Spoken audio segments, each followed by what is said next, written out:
Commander Zara Knox stared at the display screen in front of her. The numbers made no sense at all. Her patrol ship Nightfall was moving through empty space near the edge of known territory. The sensors were showing something impossible. For 20,000 years, the galaxy had been quiet. The Galactic Confederation ruled over 12 different alien species. They all lived in peace together. Everyone knew that humans were gone forever. The ancient records showed that humans had vanished long ago without any trace. Nobody knew why they left or where they went. Lieutenant Maya Brooks walked over to Zara with worry in her eyes. The communication systems were picking up strange signals. Maya had been working with alien technology for 10 years, but she had never seen readings like these. The energy patterns were unlike anything in their databases. The thing on their sensors looked like a ship, but it was behaving strangely. It would appear for a few seconds, then vanish completely. When it showed up again, it would be in a different location. The ship design matched old human records from the archives. It was long and sharp with smooth metal surfaces that reflected starlight. Maya tried to contact the strange vessel she sent out. Standard greeting messages in 12 different languages. The ship did not respond to any of them. Instead, it seemed to be scanning the Nightfall with invisible beams that made the hull vibrate. The crew could feel something moving through their ship, like ghost fingers touching everything. Zara called her science officer, Dr. Kate Morgan, to the bridge. Kate was an expert on ancient civilizations. She knew more about human history than most beings in the galaxy. Kate looked at the sensor readings, and her face went pale. The energy signature was definitely human, but it was far more advanced than anything humans had ever built. The phantom ship suddenly stopped moving. It hung in space like a dark mirror reflecting the stars around it. Then, without warning, it began to glow with blue light that hurt to look at directly. The light grew brighter and brighter until the entire ship seemed to be made of pure energy. Maya received a transmission that made her hands shake. The message was in perfect human language, but the voice sounded strange. It was like hearing someone speak from very far away. The words echoed in the communication room, even though the speakers were working normally. The voice said, "The children have grown strong in our absence." The test begins now. Before anyone could ask what that meant, the phantom ship started to fade away like smoke in the wind. The blue light grew dimmer until only empty space remained. But something was wrong. The nearby stars were flickering, like candles in a breeze. Several star systems went dark for a few seconds, then lit up again. Zara ordered her crew to record everything. The readings showed that the phantom ship had somehow affected gravity and time in the local area. Space itself seemed to ripple where the ship had been. The effects spread outward like waves on a pond. News of the encounter reached Admiral Lisa Price within hours. She was the head of Confederation intelligence, and she knew this was serious. Admiral Price had studied every report about human disappearance. She understood that this could change everything. Other ships began reporting similar sightings. The phantom vessel appeared near 3 more star systems that day. Each time it would scan the area and leave behind strange energy traces. The alien crews who saw it described feeling afraid for reasons they could not explain. Morgan worked through the night analyzing the data. She discovered that the phantom ship had visited locations where humans once lived. Ancient human colonies that had been empty for thousands of years were suddenly showing signs of activity. Old machines were turning on by themselves. The Confederation Council called an emergency meeting. Representatives from all 12 species gathered to discuss the situation. They had built their entire civilization on the idea that humans were extinct. Now something that looked very human was moving through their territory. With technology that seemed like magic, Captain Amy Stone received orders to prepare her heavy cruiser Shadowbane for a special mission. She was told to gather a fleet of the best ships from all member species. They would investigate the areas where the phantom ship had appeared. Amy had served in space for 15 years, but she had never been asked to hunt for ghosts. The mission briefing explained that they were looking for answers about humanity. Amy wondered if humans had been hiding somewhere all this time, waiting for the right moment to return. Her science officer, Dr. Helen Clark, was excited about the assignment. Helen had always believed that humans were still alive somewhere in the universe. She thought they had found a way to travel between dimensions, or maybe they had learned to live as pure energy. The fleet assembled at the border station near human space. Old maps showed the locations of former human worlds, but most of those planets were now empty rocks covered in dust. The Confederation had declared those areas forbidden territory after humans vanished. As the ships moved toward the restricted zone, the crews began to experience strange dreams. They would see images of humans working with technology that could reshape matter and energy. The dreams felt more real than normal sleep. Some crew members woke up knowing things they had never learned. The phantom ship appeared again, just as the fleet reached the edge of human territory. This time it stayed visible for several minutes. It was beautiful and terrifying. At the same time, the hull seemed to be alive, shifting and changing like liquid metal. The ship was much larger than it had appeared on sensors. Maya tried again to establish communication, but the phantom ship sent back only images. Pictures of the galaxy as it was 20,000 years ago when humans still lived on many worlds. Then images of wars and destruction that had happened since humans left. The final image showed the galaxy as it might look in the future. The message was clear. Humans had been watching everything. They knew what had happened while they were gone. They had seen the wars, the mistakes, and the slow progress toward peace. The phantom ship was not just a vessel. It was a test to see if the younger species had learned. Anything during the long silence, Zara understood that everything was about to change. The age of human absence was ending, but nobody knew if their return would bring peace or something else entirely. The phantom ship faded away once more, but this time it left behind a trail of energy that pointed toward the heart of the forbidden zone. The fleet followed the trail, knowing they were moving toward answers that might be too dangerous to find. The silence that had lasted 20,000 years was finally breaking, and the sound it made would echo across the entire galaxy. Admiral Lisa Price stood in the command center watching reports flood in from across the galaxy. The phantom ship was no longer hiding. It had appeared near 17 different star systems in just 2 days. Each visit lasted only minutes, but the effects were lasting much longer. Dr. Kate Morgan led archaeological teams to investigate the ancient human ruins. The sites that had been dead for 20,000 years were suddenly alive with activity. Machines that nobody understood were turning themselves on computer systems that used unknown technology, were displaying star maps and navigation charts. The maps all pointed to the same region of space.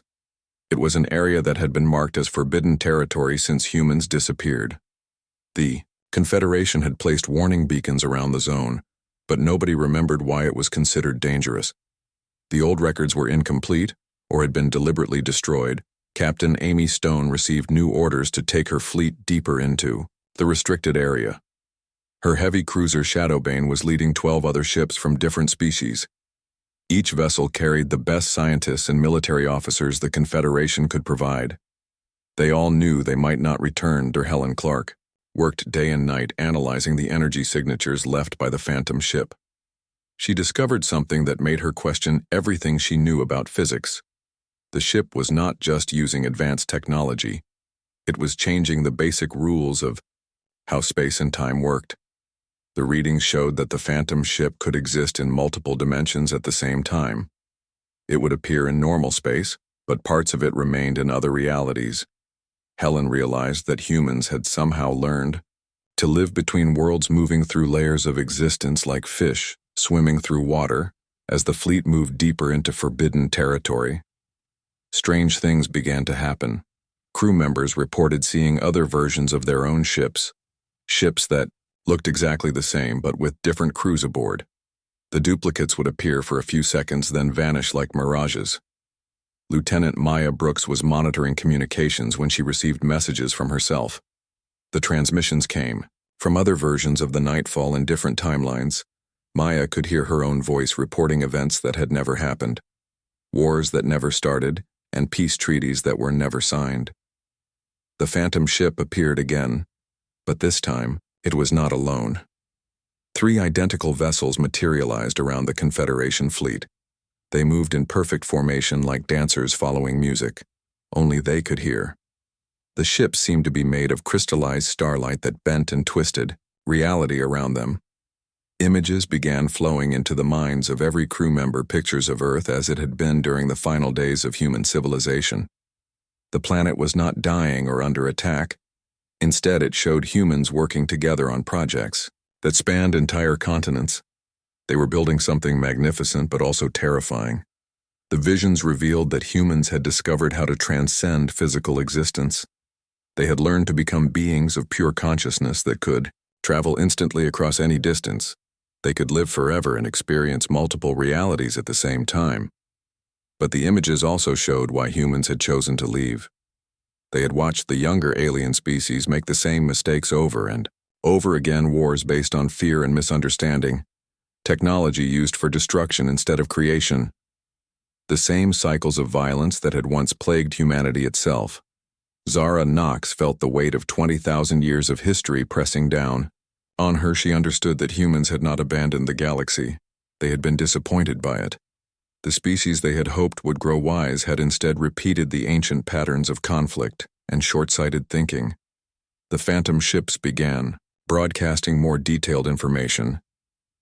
They showed how human technology had been secretly guiding galactic development for millennia.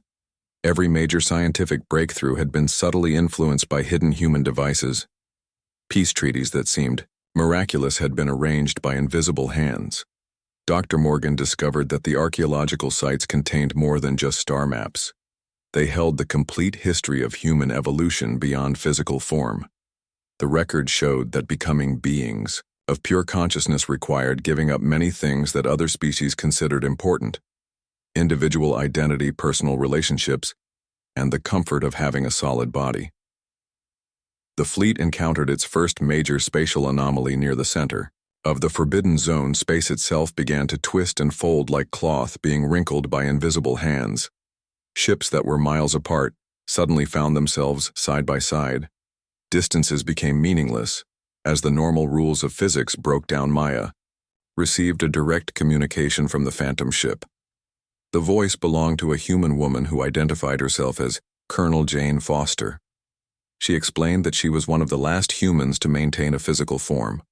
Her job was to serve as a bridge between evolved humanity and the material universe. Colonel Foster revealed that the phantom ships were not really ships at all. They were extensions of human consciousness, given temporary physical form.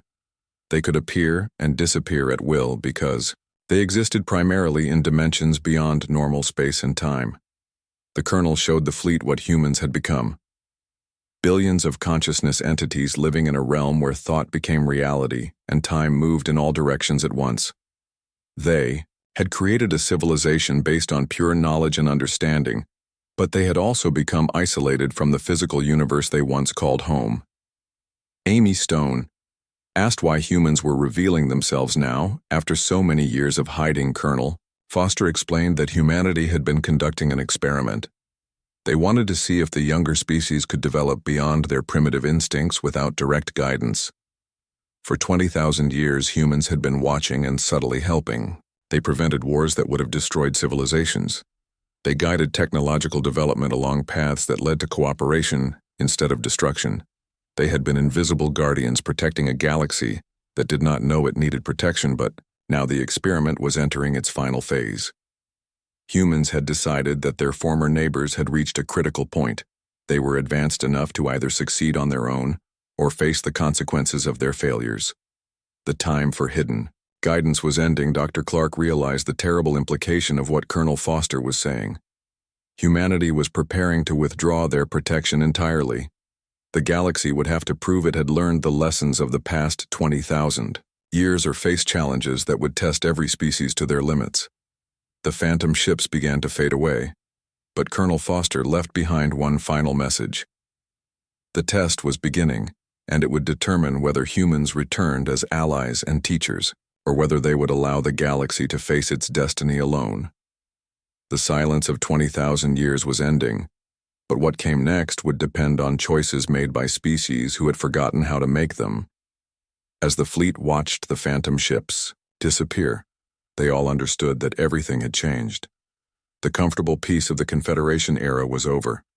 The real test of galactic civilization was about to begin, and failure would mean more than defeat. It would mean abandonment by the only species that had ever transcended the limitations of physical existence. The ghost ships were gone, but their message remained clear in the minds of everyone who had witnessed their return. Humanity was no longer hiding, but they were not yet. Ready to fully return, the galaxy would have to prove it deserved to have them back.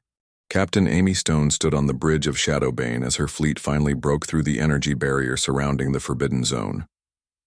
What they found on the other side changed everything.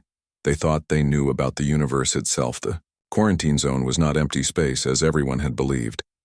Instead, it contained the largest artificial structure ever created. It was a sphere that enclosed an entire star system.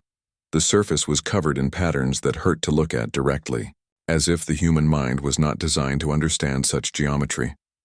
Dr. Helen Clark ran every sensor scan possible, but the readings made no sense. The structure was simultaneously solid and transparent, existing in multiple dimensions at once. It was built from materials that did not appear in any periodic table and held together by forces that current science could not explain. Colonel Jane Foster materialized on the bridge of Shadowbane, appearing as a shimmering outline that gradually became solid. She looked human, but something was different about her movements. She walked as if gravity was optional, and her eyes reflected light. That was not there. Foster explained that the sphere was a testing ground where humanity had been conducting experiments for 20,000 years. They had been watching every species in the galaxy, studying their development and guiding their progress when necessary. The entire Confederation had been living inside a carefully controlled laboratory. The revelation was staggering. Every war that had been prevented, every scientific breakthrough that seemed to come from nowhere, and every peace treaty that appeared miraculous had been the result of human intervention. The species of the galaxy had never been truly independent. Lieutenant Maya Brooks asked why humans had chosen to hide instead of openly leading the galaxy. Colonel Foster showed them images from the final years before human transcendence. The pictures revealed a species that had grown tired of being teachers to students who refused to learn. Humans had tried to guide other species for thousands of years. They had shared technology, provided wisdom, and attempted to prevent the same mistakes from being repeated over and over. But every generation of aliens seemed to forget the lessons of the previous one. The decision to transcend physical existence had not been made lightly. Humans realized that their presence was preventing other species from truly growing. As long as humans were available to solve problems, the younger species would never learn to solve problems themselves. Dr. Kate Morgan studied the ancient records that Foster provided. The files showed that human transcendence required giving up individual identity in favor of collective consciousness. Billions of humans had chosen to merge their minds into a single entity that existed across multiple dimensions, but the process was not reversible. Once humans became beings of pure consciousness, they could never again live as individuals. They could create temporary physical forms like Foster, but these were just projections of the greater whole. They were fingers of a vast mind reaching back into normal space. The testing ground revealed its true purpose as Foster led them deeper into the structure. It contained perfect simulations of every major event in galactic history. Humans had been running thousands of scenarios to understand how different species would react to various challenges.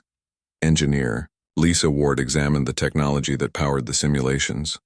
She discovered that humans had learned to manipulate the fundamental forces of reality.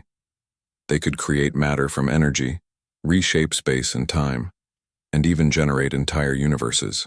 As testing environments, Foster showed them alternate timelines where different choices had been made, realities where the Confederation had fallen to war, where entire species had destroyed themselves through environmental collapse, and where alien civilizations had achieved heights of glory beyond imagination.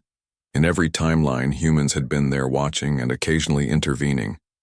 They had prevented genocides, stopped plagues, and guided technological development along paths that led to cooperation instead of destruction. The galaxy owed its continued existence to guardians it had never known existed, but now the experiment was entering its final phase. Foster explained that humans had identified 3 critical challenges that would determine the future of galactic civilization. Each challenge was designed to test whether the younger species had truly learned the lessons of the past 20,000 years. The first challenge was already beginning. Ancient war machines, left behind by a long-dead species, were awakening from hidden bases throughout the galaxy. These mechanical armies were programmed to exploit every weakness in current military doctrine. They would force the Confederation to either evolve their thinking or face destruction.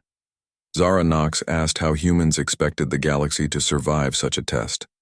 Foster smiled sadly and explained that humans had faced similar challenges during their own development. Every species that achieved transcendence had to prove they could overcome their primitive instincts. The second challenge would be biological. A plague designed to target the genetic differences between species would force them to either work together to find a cure or watch each other die. The cure existed, but it required the kind of cooperation that the galaxy had never achieved. The third and final challenge would come from outside the galaxy entirely. An extragalactic species of energy beings that consumed entire stars was already approaching. They could only be defeated by species working together with technology and wisdom that transcended individual limitations. Foster revealed that these challenges were not punishments, but opportunities humans genuinely wanted their former neighbors to succeed. They hoped to see the younger species transcend their limitations and join humanity in the realm beyond physical existence. But the choice had to be made freely. Humans would no longer intervene to prevent disasters or guide development. The galaxy would succeed or fail, based entirely on decisions made by species who had never had to face such responsibility before. Dr. Morgan asked what would happen if the challenges proved too difficult. Foster explained that humans would not allow complete extinction. They would preserve genetic samples and cultural records, but the current civilizations would be allowed to collapse. If that happened, humans would wait another 20,000 years before trying again. Massive structure around them began to change as Foster prepared to return to the collective consciousness. The testing ground was shutting down its purpose, finally complete. The simulations ended, and the monitors went dark, leaving only empty space, filled with ancient machinery. Amy Stone realized that her fleet was witnessing the end of an age. The protective silence that had lasted 20,000 years was ending. The galaxy would either prove it had grown wise enough to stand alone, or it would face the consequences of remaining children in an adult universe. Foster began to fade as her temporary physical form dissolved back into pure consciousness. Her final words carried the weight of 20 millennia of hope and disappointment. The test begins now, and the outcome will determine whether silence returns for another 20,000 years. The sphere structure started to collapse inward as humans withdrew their presence from normal space. The artificial star system folded in on itself, leaving behind only a small beacon that would record whatever happened next. As the fleet escaped the collapsing quarantine zone, they carried with them the knowledge that would change everything. The comfortable age of hidden protection was over. The real test of galactic civilization was beginning, and there would be no invisible hands to guide them through the darkness ahead. The Watchers had revealed themselves only to withdraw again, but this time the galaxy knew it was being watched. The greatest challenge in 20,000 years of history was about to begin, and every species would have to prove they deserved to survive. The first challenge arrived exactly as Colonel Foster had predicted. Ancient war machines awakened from hidden bases scattered across the galaxy. These mechanical armies moved with perfect coordination, attacking multiple star systems simultaneously. Their technology was designed to counter every defensive strategy the Confederation had ever developed. Captain Amy Stone found herself commanding the defense of the Kepler sector as massive robotic ships emerged from asteroid fields where they had been sleeping for millions of years. These machines fought with tactics that seemed to predict every move her fleet would make. They knew exactly where to strike to cause maximum damage with minimum effort. The war machines were not random killers. They were teachers using violence as a lesson. Their attacks forced the Confederation species to work together in ways they had never attempted before. Ships from different worlds had to coordinate their weapon systems, languages, and cultures had to merge into unified command structures. Dr. Helen Clark analyzed the machine programming, and discovered something disturbing. The robots were not trying to win the war.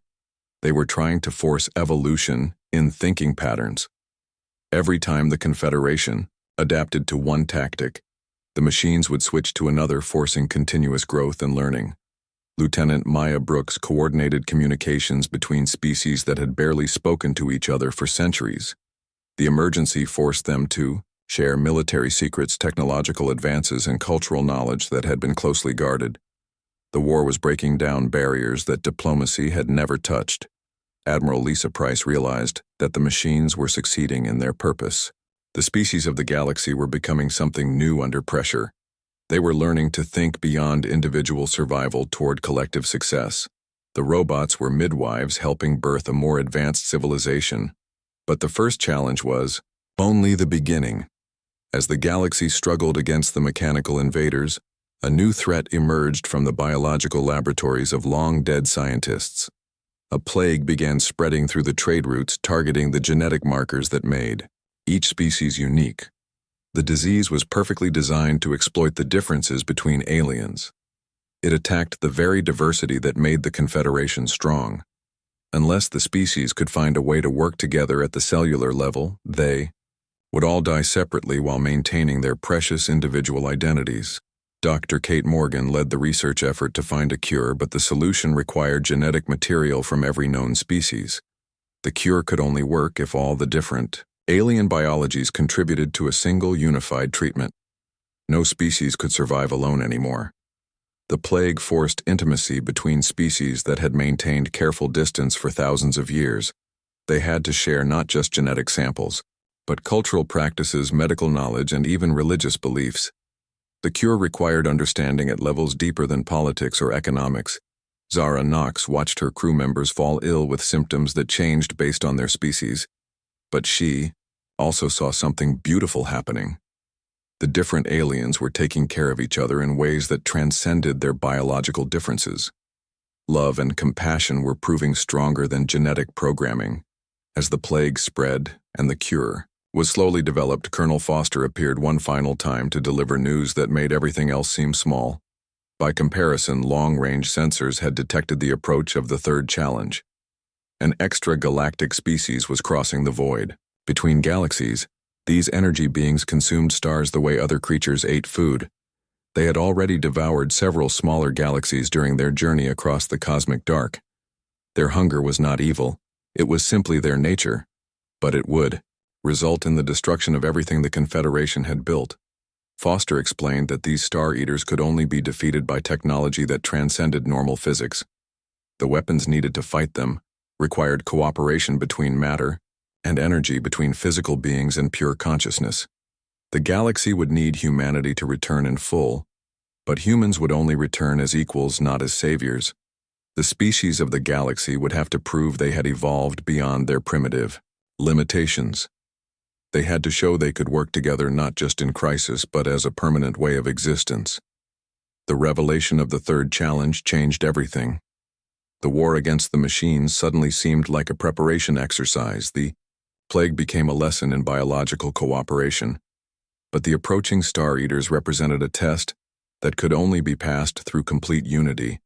Amy Stone gathered the surviving fleet commanders from all species for a council of war that became something much more. They were designing not just military tactics, but a completely new form of civilization, one that could exist partly in normal space and partly in higher dimensions.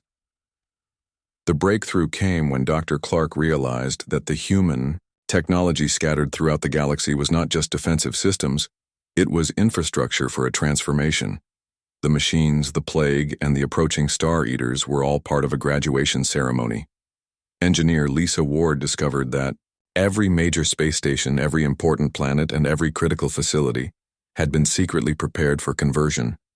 The hidden human technology could transform physical matter into hybrid forms that existed in multiple dimensions simultaneously. The species of the galaxy would have to choose whether to remain purely physical and face extinction, or accept transformation into something that could work alongside transcendent humanity.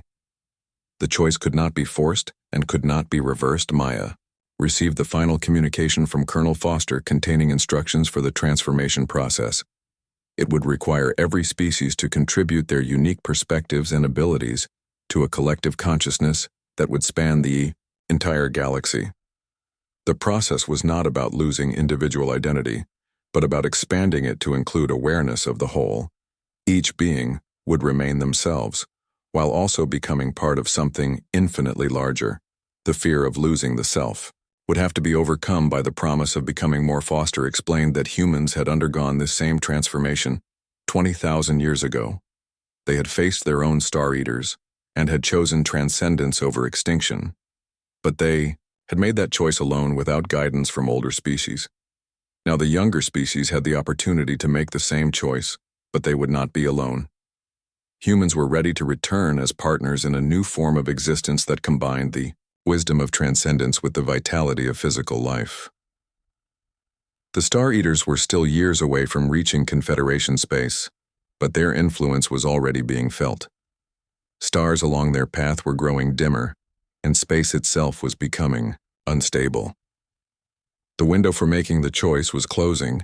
Amy Stone looked at the representatives from 12 different species gathered on her ship and saw the future of the galaxy in their faces. They were no longer just aliens cooperating in crisis. They were becoming something new, something that could stand beside humanity as equals. The test was almost complete. The challenges had forced evolution in thinking, biology, and consciousness. The final choice remained whether to accept transformation or face extinction alone. The phantom ships that had started it all were preparing to return, but this time they would not be ghosts. They would be harbingers of a new age, where the silence of 20,000 years would end forever. The galaxy was ready to join humanity in the realm beyond limitations. The test was ending, and the real adventure was about to begin. The Star Eaters arrived ahead of schedule, consuming entire systems along the galaxy edge. Their hunger was visible from thousands of light years away, as stars simply vanished from the night sky, leaving behind expanding zones of absolute darkness that seemed to eat light itself. Captain Amy Stone commanded the last desperate defense as the energy beings swept through Confederation space like a cosmic wildfire. Her combined fleet of all species fought bravely, but their weapons passed harmlessly through creatures made of living starlight. Physical attacks could not harm beings that existed primarily as pure energy. The plague had been cured through unprecedented cooperation between species, but the victory felt meaningless as worlds fell, silent one by one.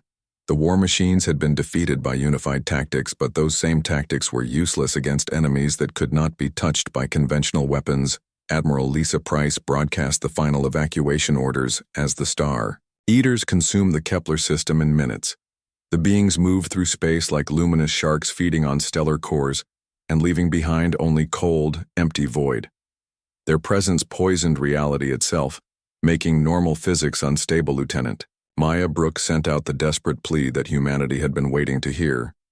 The transmission went out on all frequencies in every language, begging for help from the species that had transcended physical limitations 20,000 years ago. The galaxy was ready to admit it could not survive alone. The response came not from Colonel Foster or the phantom ships, but from Earth itself. The long-dead world suddenly blazed with light that could be seen across hundreds of light years. The planet that had been dark and empty for millennia was suddenly more alive than it had ever been. Humanity revealed the truth they had been hiding for 20,000 years. They had never truly left Earth. The planet had become their anchor point. In normal space, while they existed simultaneously across multiple dimensions, the entire world was now a single vast consciousness made up of billions of human minds. Dr. Helen Clark watched in amazement as phantom ships materialized throughout the galaxy. Not dozens or hundreds, but millions of vessels appearing everywhere at once. Each ship was an extension of human consciousness, given temporary physical form. They moved with perfect coordination because they were all part of the same mind. The Star Eaters paused in their feeding as they encountered something they had never experienced before. Beings that existed in the same dimensional space they occupied. Creatures that could match their energy forms and speak to them in languages older than matter itself.